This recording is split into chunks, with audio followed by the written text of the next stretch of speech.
दोस्तों, हम दूसरे एपिसोड के साथ आपसे फिर जुड़ चुके हैं। मुझे आशा है आप लोग भी काफ़ी इंतज़ार में थे इस एपिसोड के लिए। हम इस एपिसोड में एक बहुत ही महत्वपूर्ण बात का विवरण करेंगे। वो है भारत और पाकिस्तान के बीच जंग छिड़ा था, तो समझौते के लिए भी इनमें से ही कोई देश को चुनना चाहिए था, लेकिन ऐसा नहीं हुआ, बल्कि उज़्बेकिस्तान में हुआ था समझौता। पर क्यों उज़्बेकिस्तान को इस समझौता केंद्र घोषित किया गया था?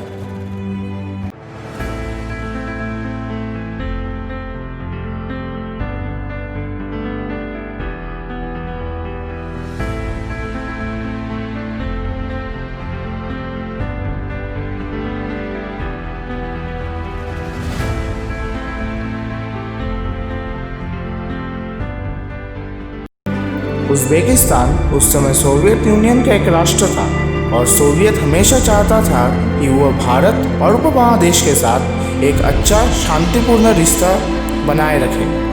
उस दौरान सोवियत का कोई तुलना नहीं था युद्ध के बाद का कूटनीतिक चालों में। यह शायद एक बड़ा कारण हो सकता है समझौता के मध्यस्थ करने के पीछे। इसके अलावा बहुत सारे छोटे मोटे कारण हो सकते हैं, जैसे कि ताशकेंत, जो उज़्बेकिस्तान का दिल माना जाता है, जो उज़्बेकियों के लिए औद्योगिक और उसके साथ ही सांस्कृतिक केंद्र माना जाता है। इस जगह पर ऐतिहासिक और सांस्कृतिक वैचित्र्य भी बहुत ही भिन्न है और आज भी उज़्बेकिस्तान रूस के लिए उपमहादेश के साथ एक अच्छा शांतिपूर्ण रिश्ते के पीछे का बहुत बड़ा कारण है। अब ये सब शायद और सबसे ठोस वजह हो सकता है ताशकेंत को समझौता केंद्र बनाने के पीछे। और एक बहुत बड़ा चीज़, इस समझौते के बाद दोनों देशों में क्या हुआ, क्या प्रतिक्रिया था जनता का। पाकिस्तान के लिए ये समझौता उनके राष्ट्रनायक अर्थात राष्ट्रपति मोहम्मद अयूब खान के लिए बहुत ही खतरनाक साबित हुआ। ये समझौता मंत्रालय स्तर से हुआ था, जनता से कोई भी राय नहीं लिया गया था। चलिए पहले देखते पाकिस्तान का जनता का क्या प्रतिक्रिया था। पाकिस्तान के लिए ये समझौता उनके राष्ट्रनायक अर्थात राष्ट्रपति मोहम्मद अयूब खान के लिए बहुत ही खतरनाक साबित हुआ। ये समझौता मंत्रालय स्तर से हुआ था, जनता से कोई भी तरह का राय या परामर्श नहीं लिया गया था। जैसे हमने आपसे पिछले एपिसोड में बताया, पाकिस्तान के पास अत्याधुनिक युद्ध तकनीक था, इसीलिए उनके देश का जनता मानते थे कि वह युद्ध में जीत जाएंगे, बड़े आसानी से जीत जाएंगे।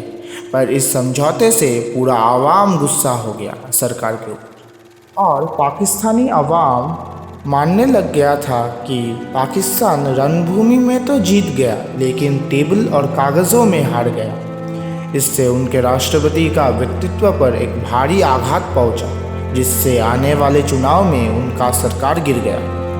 अब आते हैं हमारे वतन भारत की। भारत में भी इसका बहुत अच्छा नतीजा नहीं निकला। भारत के लोगों ने इसे बुरी तरह से निंदा किया। उनका कहना था कि दोनों देशों ने कोई गुरिल्ला युद्ध की तकनीक पर कोई समझौता क्यों नहीं किया। इससे हमारे जवान बुरी तरह से मुश्किल में पड़ जाते हैं कश्मीरी क्षेत्र में। क्यों समझौता नहीं किया गया था गुरिल्ला युद्ध की तकनीक पर? ये भारत के लिए बहुत बड़ा प्रश्न था, भारत की जनता के लिए बहुत बड़ा प्रश्न था, जिसका उत्तर शायद ही हमें मिला होगा। अब चलते एक चौंका देने वाली चीज़ पर। शास्त्री जी की उसी दिन रात को ही देहांत हो गया। पर कैसे, क्यों? एक आदमी जिसने सुबह या दोपहर को ताशकेंत समझौता हस्ताक्षर किया, उसी दिन रात को एक अच्छे भले इंसान का कैसे देहांत हो सकता है? कैसे? जो आदमी देश से गया था सिर पे तिरंगा को लेकर, पर वो लौटे देश तिरंगे में लिपटे हुए। क्यों ऐसा हुआ? क्यों ऐसा हुआ हमारे एक राष्ट्रनायक से? क्यों क्यों क्यों क्यों हुआ? अब मैं चलता हूँ आपको इसी दुविधा में छोड़ के, और एक सवाल आपके लिए, जब दोनों देशों का सरकार इस समझौते के बाद गिर गया, तो क्यों किया गया था ऐसा समझौता जिसे पूरी आवाम ने ठुकरा दिया? जुड़े रहिए आपके सभी सवालों का हल जानने के लिए। इस सब सवालों का जवाब आपको यही मिलेगा। जुड़े रहिए हमारे साथ और इंतज़ार में रहिए हमारा तीसरे एपिसोड के लिए। जय जवान, जय किसान, जय हिंद, जय भारत।